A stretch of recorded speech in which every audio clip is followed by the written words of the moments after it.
Hello students, welcome back. Today we are going to discuss the next topic, that is building graph in SPSS part 2, that is box plot chart. In last lecture we have discussed about building of histograms. We have discussed when histograms is used, right, and how to make histograms in SPSS. Today we are going to discuss this box plot chart. Let's see. So a box plot chart is a graph that gives you a good idea about how the values in the data are spread out, and it also shows the outliers in the data. So you can see this is box plot chart. It is also known as box whisker plot. Why is it so? This is box and with having two whiskers. This box represents the 50% of the data, while this whiskers represents the 25% of the top and bottom of the data. This green spot represents the outliers, means abnormal values in your data. Let's see, you have taken the responses of the respondents on the scale 0 to 5, I mean 1 to 5, right?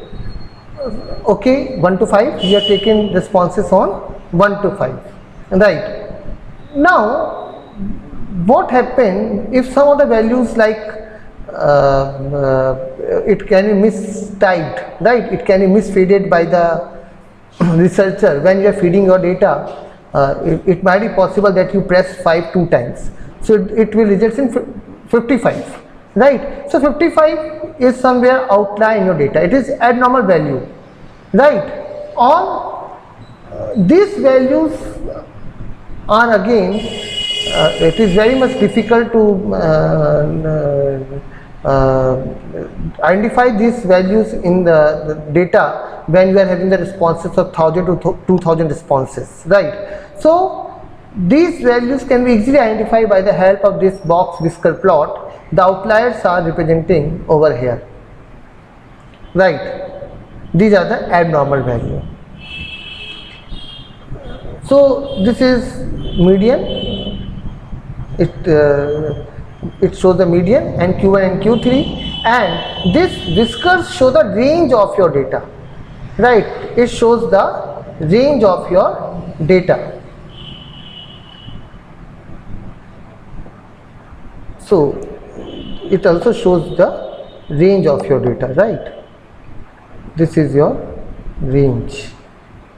Okay, so this is the minimum value and it shows the maximum value.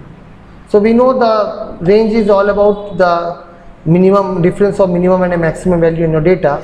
So minimum and maximum values are showing over here. So this whisker shows the range of your data, minimum and maximum value, and this box shows the median and interquartile range of your data, right? And it means it represents the 50% of the value of your data. So I think that it is clear that when box whisker plot is used and what is its application. So let's have a look on that. The box shows median, upper and lower quartile, and the limit in which 50% of the score lie, while the whisker shows you the range and 25% of the top and bottom score.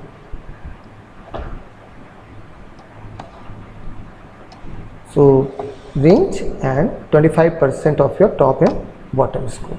So now let's move on SPSS window. I am having this data on advertisement, expenditure and sales, right? So these are you can see over here two variables are there, advertisements and sales, means how much the company is spending on advertising and what are the sales trends, right? What is the sales? I am using the same database that is provided by SPSS, which we have discussed in previous lectures. So now I just want to look in, want to have idea about this data on advertisement. So just go on analyze I will plot, go on graph and press chart builder. Okay, now reset it. Now box plot is here, just drag it over here, right? Now in y-axis I will put this advertising spending. If there any categorical variable is there, you can put over here, right? So this is advertising spending. I have put it over here, and no categorical variable is there, right? So I just put it over here and I will press OK. Now let's have a look.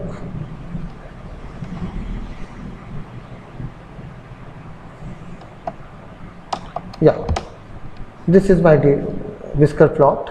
Now you can see that around 50% of the values lies in between this 2 to 5, while some of the values are range. If you talk about range, so it is 1.5 to 6.5, around ranges like this, right?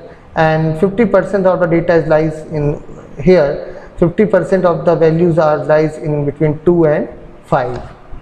So there is no outlier in the data. So this is how we can plot box whisker plot or box plot. We can make this in SPSS. So it will, we can see that it will very much useful to have the idea about the spread out of our data. So thank you student. See you in the next lecture. We will take up the error bar chart. So thank you student.